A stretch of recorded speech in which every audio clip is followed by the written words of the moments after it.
Tutaanza na viapo vya wakuu wa mikoa. Mheshimiwa Cassian Gallus Nyimbo.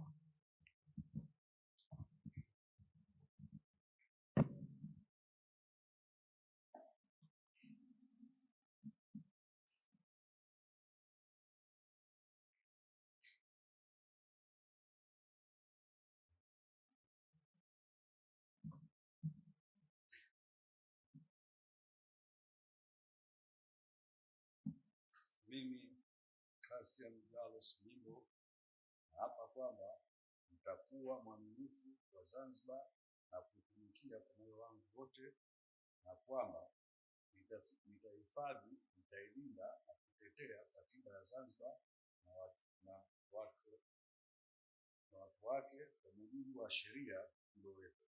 Naomba Mwenyezi Mungu msaidie. Rais wa Zanzibar na mwenyekiti wa Baraza la Mapinduzi Dr. Hussein Ali Mwinyi leo hii amewaapisha wakuu wa mikoa na naibu makatibu wakuu katika Serikali ya Mapinduzi Zanzibar, hafla iliyofanyika Ikulu Zanzibar. Mara baada ya kiapo hicho, mkuu wa mkoa wa Mjini Magharibi Mheshimiwa Mohamed Ali Abdullah amepata nafasi ya kuzungumza na Sema Africa TV, huku akielezea vipaumbele vyake katika mkoa huo, kama hapa anapoanza kuongea. Lakini katika kipaumbele cha kwanza ni swala zima la amani, utulivu pamoja na mshikamano wa wananchi wa mkoa wa Mjini Magharibi. Hilo ni kipaumbele changu cha kwanza. Ni lazima tudumishe amani pamoja na utulivu katika mkoa wetu. Lakini la pili litakuwa ni swala zima la utekelezaji wa maagizo ya Mheshimiwa Rais. Mheshimiwa Rais ametoa maagizo mingi wakati ambapo akinadi ilani ya Chama cha Mapinduzi.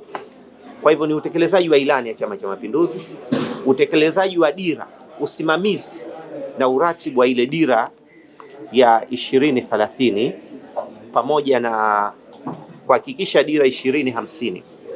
Lakini chengine ni kuhakikisha kwamba tunazisimamia vizuri manispaa zetu pamoja na wilaya ili kuweza kuakisi yale malengo ambayo Mheshimiwa Rais wa Zanzibar na mwenyekiti wa Baraza la Mapinduzi ameyatarajia. Kwanza kabisa ni usafi wa mji na kufanya mji uweze kupendeza na ulete haiba njema. Lakini jingine ni kuwapanga wafanyabiashara katika maeneo ambayo yanastahiki ili na wao waweze kufanya biashara zao vizuri na kujipatia riziki za halali. Lakini hata hivyo, sehemu nyingine ambayo ni muhimu zaidi ni kubuni vyanzio mbalimbali vya mapato katika manispaa zetu ili ziweze kujiweza na kubuni miradi ya maendeleo itakayoweza kuleta tija na faida katika manispaa zetu. Nikiripoti kutokea Ikulu visiwani Zanzibar, Abdalla Balozi wa Sema Africa TV.